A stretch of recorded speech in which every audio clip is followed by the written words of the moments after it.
Welcome to 12.2, Words Associated with Probability, and 12.3, Two Counting Principles. When we talk about probability of an event, it would equal the number of outcomes in the event over the number of outcomes in the sample space. For example, think about rolling two six-sided dice. See page 632 if you need a diagram. Each outcome, or ways the dice can come up, is equally likely. The set of all outcomes is the sample space, or total possible ways to add two dice, which is 36 total ways. If we tried to roll a sum of 6, there are 5 ways or outcomes. The total on the dice could equal the event, sum of 6. Hint: think of the dice as colored blue and white because often people think there could be 2 outcomes with double 3s. However, if you think of the dice as blue 3 and white 3, there is only one possible way this could happen. The total ways of rolling 6 would be as follows. You have a blue 2, white 4, blue 3, white 3, a blue 4, white 2, a blue 1, white 5, and a blue 5, white 1, and hence you would have 5 total ways. So we could say the probability of rolling a 6, denoted P of 6, would be the probability of E, which is the probability of the event, in this case 6, which is equal to the number of elements in the event, which happens to be 5, over the total number of elements in the sample space, which happens to be the total ways you can sum two dice, which is 36 possible ways. So the probability is 5 over 36. Try these examples below. Pause the video and see if you can answer questions 1 through 7.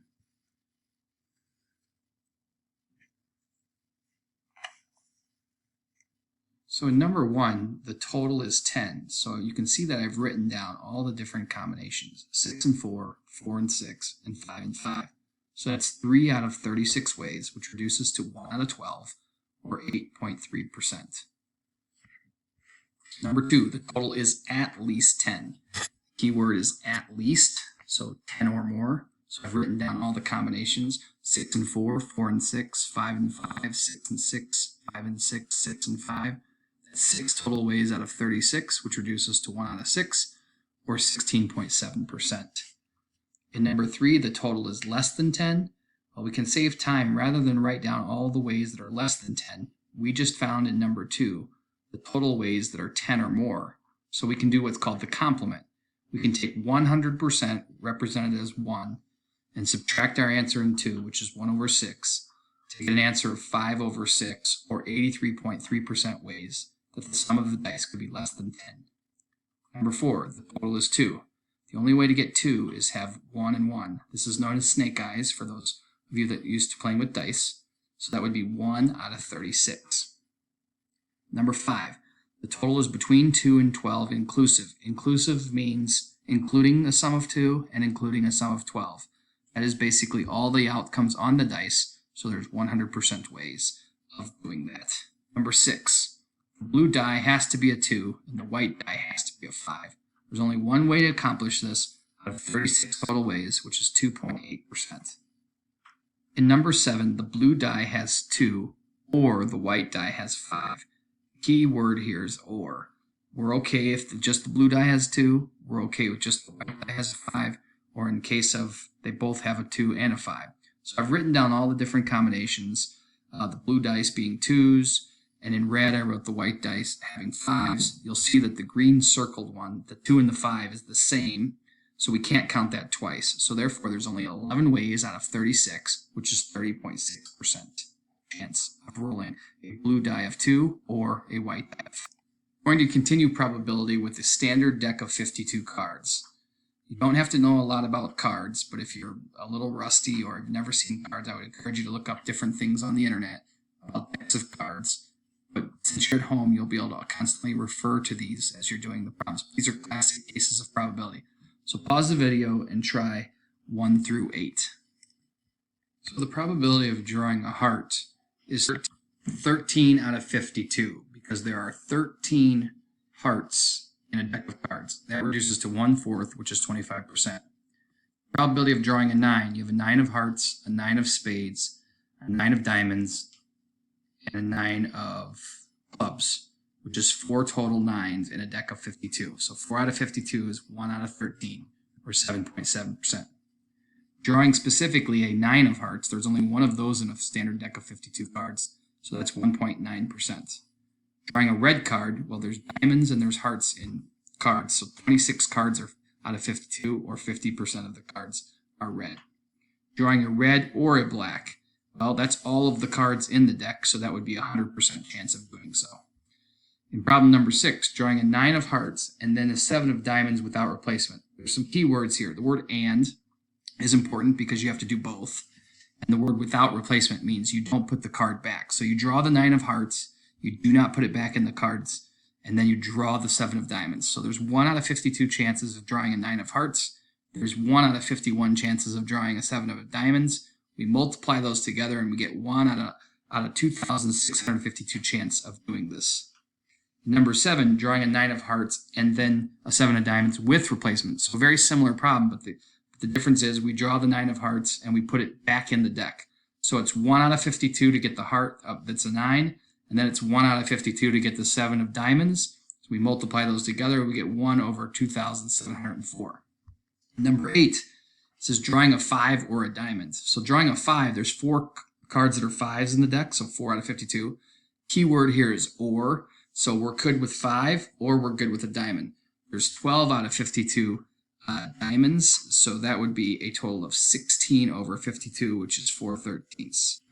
You'll notice that I used 12 out of 52 in the problem instead of 13 out of 52 for diamonds because I already counted the 5 of diamonds in the 4 set, so I can't count it twice. So that's why we have 4 and 12.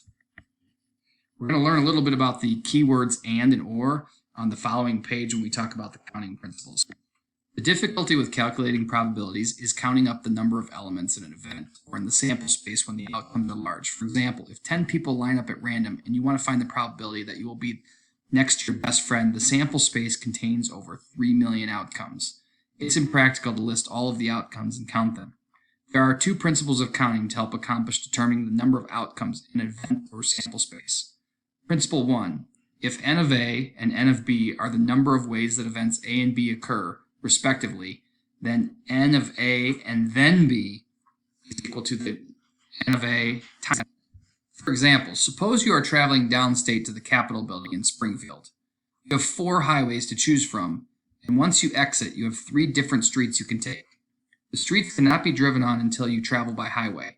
In other words, you must take a highway, event A, then you can take a street, event B. Thus, we would say there are 12 total ways or outcomes that are possible for you to drive from Highland Park to the Capitol building.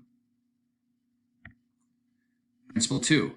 If n of A and n of B are the number of ways that events A and B occur respectively, then n of A or B would equal the n of A plus n of B. Now, suppose you're sitting at the exit in Springfield. You have to either get on the highway or go on a street to the Capitol building. You cannot do both. We say these events are mutually exclusive. Both cannot occur. In the example above, there are 4 highways and 3 streets. So there are 4 plus 3, which is 7 total options. Some common tips when thinking about "and" and "or." If the problem uses the number of ways to do one and then the other, you multiply. If it says "or," then you add. In principle 1, if n of B must be the number of ways after event A has occurred. In principle 2, both events must be mutually exclusive. Let's try these examples below. Pause the video and see how you do. Sally visits the pet store. There are 37 dogs and 15 cats. In how many ways could she select a dog or a cat? Again, keyword being "or," so we'd add the 2 values, 37 and 15, to get 52 total ways. In part B, it says, how many ways could you select a dog and a cat? Well, there's 37 dogs, and they could each be paired with each individual cat, so we must multiply 37 times 15 to get 555 ways to get a dog and a cat. In number 2, using the letters in Josie, that happens to be my daughter's name. 2A, how many ways could you select a vowel and a consonant? So if you look, there are 3 vowels and 2 consonants. So the word "and" indicates that we must multiply. 3 times 2 is 6. In 2B, it says how many ways could you select a vowel or a consonant? One or the other.